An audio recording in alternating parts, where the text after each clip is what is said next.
మనకు అర్థం కాదు. ఇక్కడ ఉన్న వాళ్ళందరికీ నేను ప్రత్యేకంగా చెప్పాల్సిన పని లేదు. కానీ ఇక్కడికి రాకుండా ఈ సమయంలో చాలా హాయిగా ఉంటూ మేము బాగా బతుకుతున్నాం. బస్సులలో తిరుగుతున్నాం, లగ్జరీ బస్సులలో తిరుగుతున్నాం.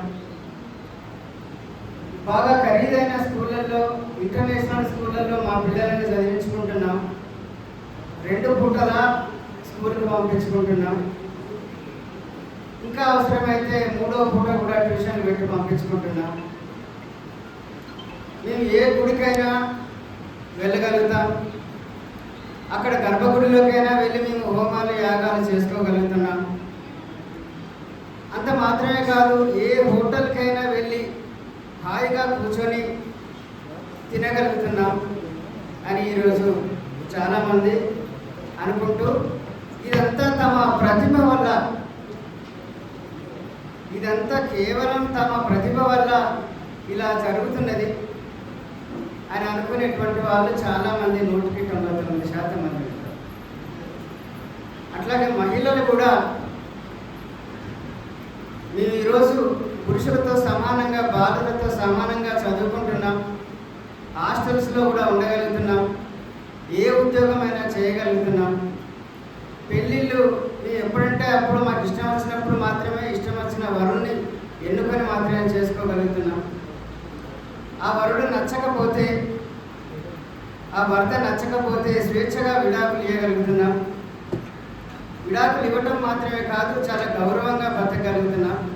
ఆ భర్త చనిపోతే కూడా 2 రోజులు, 4 రోజులు, 6 నెలలు బాధపడుతున్నాం.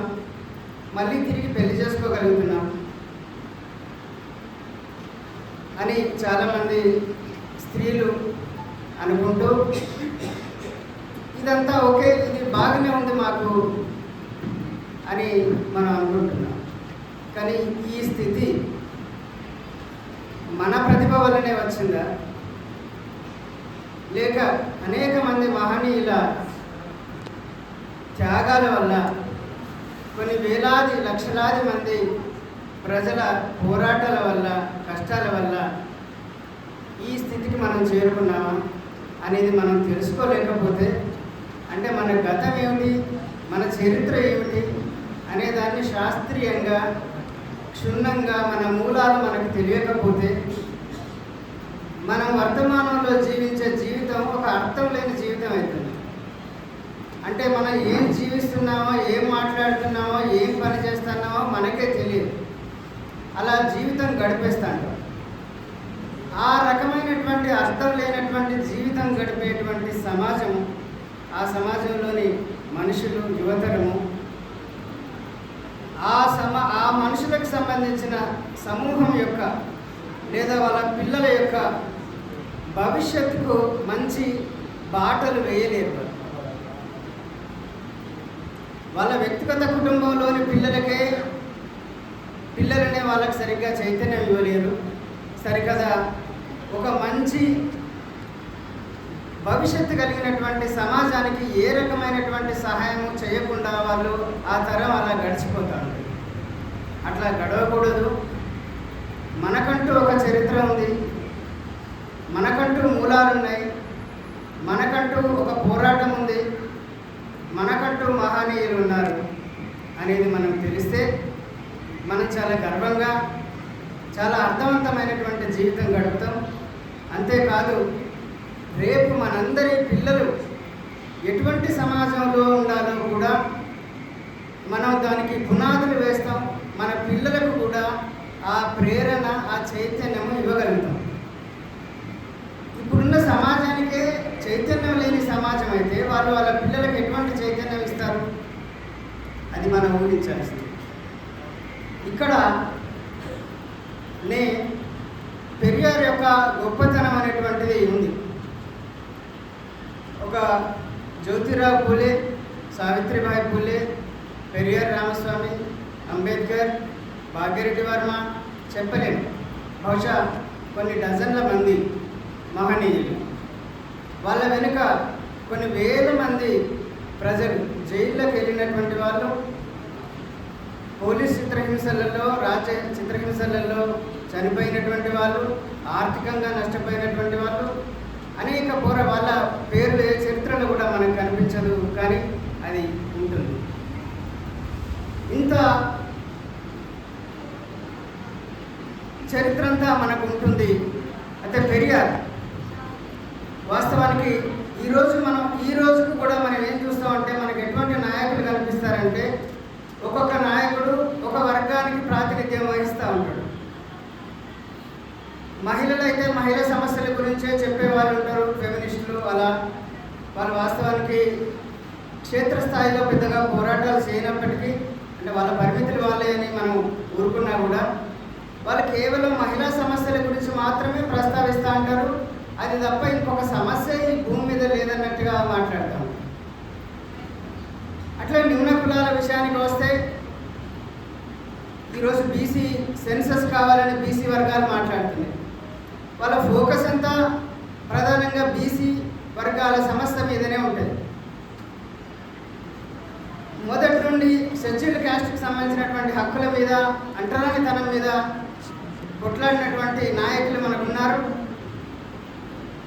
అందులో విడివిడిగా ఒక్కొక్క కులానికి సంబంధించినటువంటి హక్కుల గురించి అడిగినటువంటి వాళ్ళు ఉన్నారు.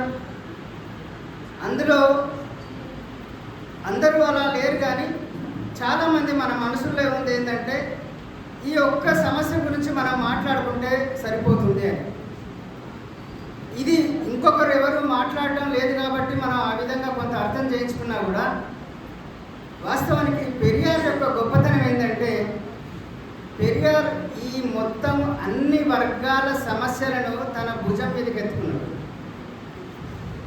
పెరియార్ కేవలం నాస్తికుడు కాదు, అసలు కేవలం మాత్రమే కాదు, పెరియార్ యొక్క ప్రాథమిక స్వభావము నాస్తికత్వం కానే కాదు.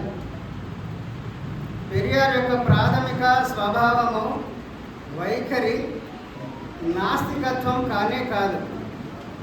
ఆయన సమస్య